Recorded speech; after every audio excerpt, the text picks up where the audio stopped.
తాకట్లో ఉన్న బంగారాన్ని విడిపించలేక వడ్డీల మీద వడ్డీలు కడుతూ ఇబ్బంది పడుతున్నారా? అయితే ఇప్పుడే సంప్రదించండి శివ గోల్డ్ కంపెనీ. మీ నమ్మకానికి మా హామీ శివ గోల్డ్ కంపెనీ. రాజధాని అమరావతిలో బ్యాంక్ స్ట్రీట్ నిర్మాణ పనులు వేగంగా పూర్తయ్యేలా చూడాలని ముఖ్యమంత్రి చంద్రబాబు సిఆర్డీఏ అధికారులను ఆదేశించారు. బ్యాంకుల ప్రధాన కార్యాలయాల నిర్మాణానికి అనుమతుల విషయంలో జాప్యం చేయవద్దని స్పష్టం చేశారు.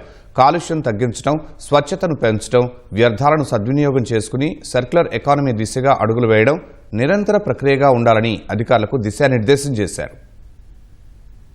రాజధానిలో బ్యాంకు కార్యాలయాల నిర్మాణాలకు సిఆర్డీఏ నుంచి పూర్తి సహకారాన్ని అందించాలని సీఎం చంద్రబాబు అధికారులకు సూచించారు. క్యాంపు కార్యాలయంలో సీఎం చంద్రబాబు అధ్యక్షతన సిఆర్డీఏ అథారిటీ సమావేశం స్వర్ణాంధ్ర, స్వచ్ఛాంధ్రపై సమీక్ష నిర్వహించారు. రాజధాని ప్రాంతంలోని ఫైనాన్షియల్ డిస్టిక్ట్లో వివిధ బ్యాంకుల ప్రధాన కార్యాలయాల నిర్మాణాల అంశంపై చర్చించారు.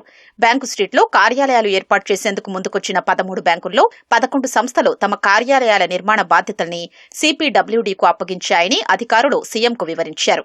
పూర్తి సమన్వయంతో త్వరితగతిన ఈ నిర్మాణాలు పూర్తయ్యేలా చూడాలని అధికారులకు దిశానిర్దేశం చేశారు. రాజధానిలో ఫోన్, కేబుల్, ఇంటర్నెట్ కనెక్టివిటీలకు ఎక్కడా ఇబ్బంది లేకుండా చూడాలని సీఎం అధికారుల్ని ఆదేశించారు.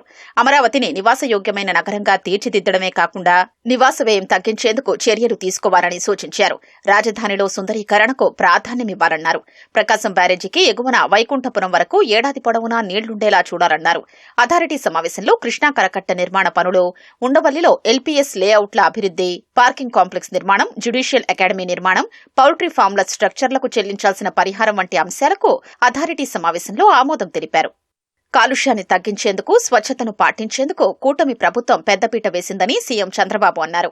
ప్రతి నెల 3వ శనివారం స్వర్ణాంధ్ర, స్వచ్ఛాంధ్ర కార్యక్రమాన్ని నిర్వహిస్తూ ప్రజల్లో స్వచ్ఛతపై అవగాహన పెంచుతున్నామన్నారు. నెట్ జీరో, సర్క్యులర్ ఎకానమీ వంటి అంశాలపై దృష్టి సారించామని, దీంట్లో భాగంగా ప్రభుత్వ కార్యాలయాలు, హాస్టళ్లు, స్కూళ్లు, అంగన్వాడీ కేంద్రాల్లో ఈ అంశాలకు ప్రాధాన్యమిస్తున్నట్లు వివరించారు. కాలుష్యం తగ్గించడంతో పాటు ఖర్చుల్ని కూడా తగ్గించుకునేలా అన్ని అంగన్వాడీ కేంద్రాల్లో ఇండక్షన్ స్టవ్లు ఇస్తున్నామన్నారు. ఇప్పటికే మొదటి దశలో పట్టణ ప్రాంతాల్లో 11,400 ఇండక్షన్ స్టవ్లను పంపిణీ చేశామని సీఎం చెప్పారు.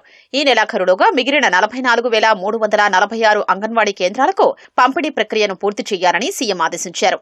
ఇండక్షన్ స్టవ్స్ వల్ల నెలకు ₹247 మేర ఆదా అవుతోందని చెప్పారు. వేస్ట్ టు ఎనర్జీ ప్లాంట్ల నిర్మాణాల్లో త్వరితగతిన చర్యలు చేపట్టాలని ఆదేశించారు. రాష్ట్రంలో ప్రస్తుతం నిర్వహణలో ఉన్న విశాఖ, గుంటూరు ప్లాంట్ల పనితీరుపై తీశారు. పట్టణ ప్రాంతాల్లో ఈ ఆటోలు, కాంపాక్టర్స్, స్వీపింగ్ మిషన్లను పూర్తి స్థాయిలో అందుబాటులోకి తీసుకురావాలని ఆదేశించారు.